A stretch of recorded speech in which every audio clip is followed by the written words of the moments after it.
How to mark a spam email that is not a spam for you, but Google service detected that messages as spam email.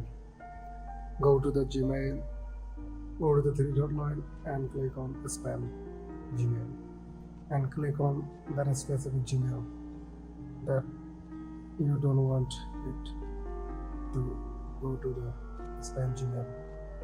Click on that file on that Gmail. Click on the three dot line and report it's not spam, and that email will come to your primary email or all inboxes. So that's it.